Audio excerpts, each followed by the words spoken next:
Hello friends, good evening. Once again Naresh Malhotra here from my YouTube channel Easy Investology.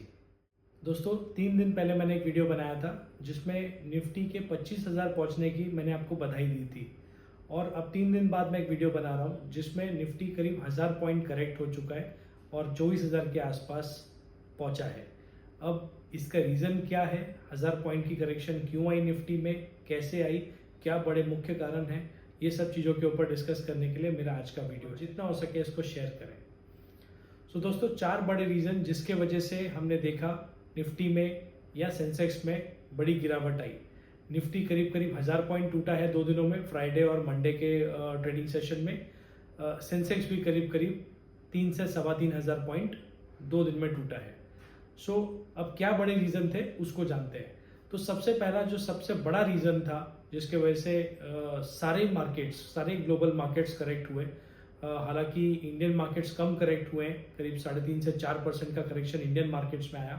लेकिन अगर मैं US की बात करूं, जापान की बात करूं, हांगकांग की बात करूं, शंघाई की बात करूं, तो ये सारे मार्केट्स हैं जो ज़्यादा तेज़ी से टूटे हैं, राइट। सो पहला जो सबसे बड़ा रीज़न है वो है यूएस का डेटा आया।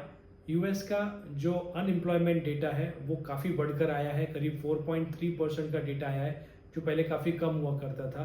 तो इसका मतलब ये है कि वहाँ पे बेरोजगारी बढ़ रही है, जॉब्स कट रहे हैं। ये सारे रीजंस के वजह से यूएस मार्केट्स ने रिएक्ट किया। आपको मैं सिंपल तरीके से इसको समझाता हूँ। अगर एक कोई इंसान जो डाइटिंग करना चाहता है, एक तगड़ा इंसान है जो डाइटिंग करना चाहता है और डाइटिंग करने के लिए उसने अलग अलग तरीके के डाइट प्लान्स फॉलो करना शुरू कर लिए। वो खाना कम खा रहा है, वो एक्सरसाइज कर रहा है, अलग अलग तरीके से जो उसको समझा रहा है वो कर रहा है। अब जब उसमें बहुत ज़्यादा इम्पैक्ट न पड़े तो फिर किसी ने उसको बता दिया कि आप कीटो डाइटिंग कर लो, आपने वो भी कर दिया। अब इतनी सब चीज़ें जो आपने साथ में की जिसके वजह से एक इम्पैक्ट ऐसा आया कि जितना आपको चाहिए था आप उस टारगेट से और ज़्यादा नीचे चले गए, आप अंडर वेट हो गए। तो यही सेम सिचुएशन हो रही है यूएस मार्केट्स के साथ, यूएस इकोनॉमी के साथ, जहां इन्फ्लेशन पहले काफ़ी ऊपर था। इन्होंने इन्फ्लेशन कंट्रोल करने के लिए रेट्स हाइक किए।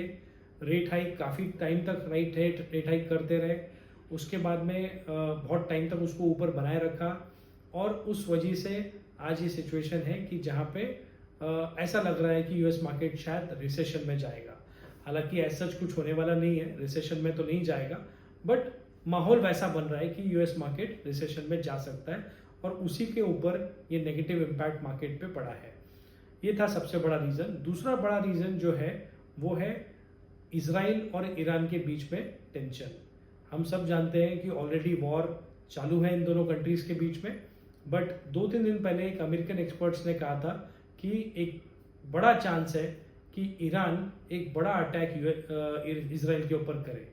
सो उस न्यूज़ को ध्यान में रखते हुए काफ़ी टेंशन मार्केट में बढ़ गया। लोगों को लगा कि अगर ये टेंशन यहाँ से और बढ़ता है, ये स्ट्रेस अगर और बढ़ता है तो उसके वजह से तकलीफ बढ़ सकती है और मार्केट में उसके वजह से एक दबाव आया। सो ये दूसरा रीज़न था। दोस्तों वैसे भी मैं आपको बता दूं कि जब कभी कोई भी कंट्री के मार्केट्स अगर ऑल टाइम हाई पे होते हैं, छोटी से छोटी ऐसी न्यूज़, नेगेटिव न्यूज़, वो मार्केट को अपने ऑल टाइम हाई से नीचे करेक्ट खींच लेती है। सो ये एक बहाना मिल गया और ये 2 बड़े रीज़न मैंने आपको बताए। इसके अलावा 2 और बड़े रीज़न जो मैं आपको अभी बताऊंगा। सो तीसरे रीज़न की बात करते हैं। तीसरा रीज़न क्या था? आप सब ने सुना होगा कि जापान मार्केट सबसे ज़्यादा करेक्ट हुआ है, करीब करीब 20 से 22% जापान मार्केट में करेक्शन आया है। तो बेसिकली ये करेक्शन आया क्यों? तो होता क्या है कि येन कैरी ट्रेड, ये एक ऐसी वर्ड है ये बेसिकली, जिसमें जहाँ पैसा येन में लिया जाता है और जितने भी मार्केट्स के एक्सपर्ट्स हैं, इन्वेस्टमेंट मैनेजर्स हैं, फंड मैनेजर्स हैं, ये पैसा येन में लेके अलग अलग कंट्रीज के अलग अलग मार्केट्स में अलग अलग एसेट में इस पैसे को लगाते हैं। अब येन, इससे पहले गवर्नमेंट येन को 0 इंटरेस्ट रेट पे मार्केट में दे रही थी। वहाँ पे ना डिफ्लेशन होता है दोस्तों, वहाँ पे बहुत ज़्यादा महंगाई नहीं है।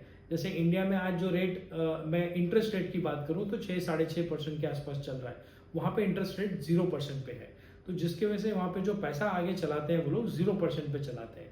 आपको पता होगा कुछ साल पहले जब बुलेट ट्रेन का जो प्रोजेक्ट आया था, उस प्रोजेक्ट के लिए भी जापान ने हमको बहुत बड़ा पैसा 100 साल के लीज पे दिया हुआ है और वो पैसे का इंटरेस्ट आई थिंक जीरो है या हार्डली कुछ है उसका, राइट। सो इस तरह से वो पैसा चलाते हैं। अब सडनली जापान गवर्नमेंट ने क्या किया है, 0.25% से इंटरेस्ट रेट बढ़ा दिया है। सो अब जहाँ पे जिन्होंने बड़ा पैसा उठाया हुआ था येन में, जिनको पता था कि हमें कोई इंटरेस्ट नहीं देना, अब सडनली 25 पैसे का इंटरेस्ट उनको देना पड़ेगा। और ये पैसा छोटा नहीं होता, ये कहीं 10, 20, 50 करोड़ नहीं होता, ये बहुत बड़ा पैसा होता है। तो ऐसे टाइम पे 25 पैसे का इंटरेस्ट रेट भी वो बहुत ज़्यादा इम्पैक्ट करता है। इसलिए बाकी सारे मार्केट्स में स्लो डाउन आ रहा है, बिकॉज जहाँ जहाँ पैसा येन में गया हुआ था दूसरे मार्केट्स में, जैसे वो पैसा यूएस मार्केट में भी लगा था, इंडियन मार्केट्स में भी लगा है, बाकी के और जो दूसरे कंट्रीज है लाइक ताइवान में है, शंघाई में है, यहाँ पे भी वो सब पैसा लगा हुआ है।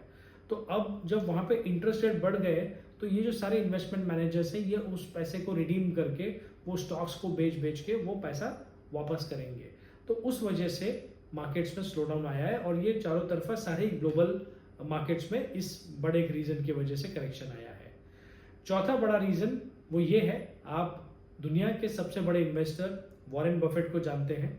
वॉरेन बफेट जिनका स्टेक एप्पल में जो था, अपने स्टेक का 50% उन्होंने एक शॉट में बेच दिया। सो करीब करीब ये डील थी $50 बिलियन की। $50 बिलियन इन्होंने एक साथ बेच दिया और वो कैश में लेके बैठे। आज की तारीख में जो उनका कैश पोर्टफोलियो है करीब $277 बिलियन है।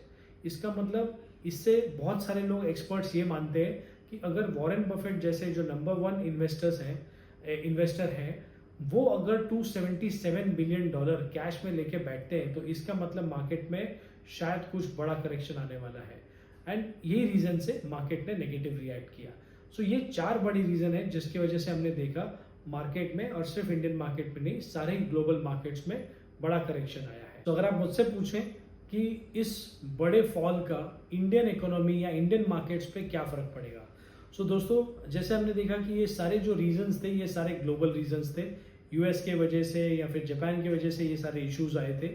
बट इसमें इंडियन इकोनॉमी पर से और या फिर इंडियन मार्केट की वजह से कोई करेक्शन नहीं था।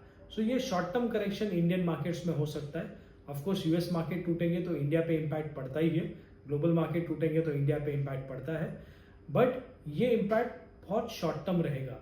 मुझे ऐसा लगता है, मेरा ऐसा मानना है कि शायद 2-3 दिन ये करेक्शन और रहे। हो सकता है कल भी हमारे मार्केट्स करेक्ट हो, बिकॉज आज यूएस मार्केट्स इवनिंग में काफ़ी नेगेटिव हैं। सो हो सकता है कि शायद कल फिर से इंडियन मार्केट्स नेगेटिव हो, बट ये 2 या 3 दिन की कहानी है। लॉन्ग रन में जो लॉन्ग टर्म इन्वेस्टर्स हैं उनके लिए घबराने की कोई बात नहीं है। ये बहुत अच्छा टाइम है जहाँ पे आप फ्रेश पैसा इन्वेस्ट कर सकते हैं। यहाँ पे जो बहुत सारे इन्वेस्टर्स थे वो वेट करते रह गए थे, उनको वो करेक्शन या वो एंट्री पॉइंट मिला नहीं था। अब ये टाइम है जब उनको पैसा लगाने का है। अगर मेरे पास 100 रुपये हैं लगाने के लिए तो डेफिनेटली कल अगर मार्केट नेगेटिव इम्पैक्ट देता है तो करीब करीब 30 से 35 रुपये मैं कल लगा दूंगा, और मैं 2-3 दिन में बाकी का बचा हुआ 60-65 रुपया वो भी मैं 2 से 3 दिन में या मैक्सिमम 1 हफ्ते में लगा दूंगा। सो अगर आपके पास फंड्स हैं, अगर आप लॉन्ग टर्म इन्वेस्टर हैं तो बिल्कुल घबराएं ना, और पैसे को बिल्कुल अब काम पे लगाएं। मेरा ये वीडियो कैसा लगा, डेफिनेटली इसको लाइक करें, सब्सक्राइब करें और इसको शेयर करें। Thank you very much.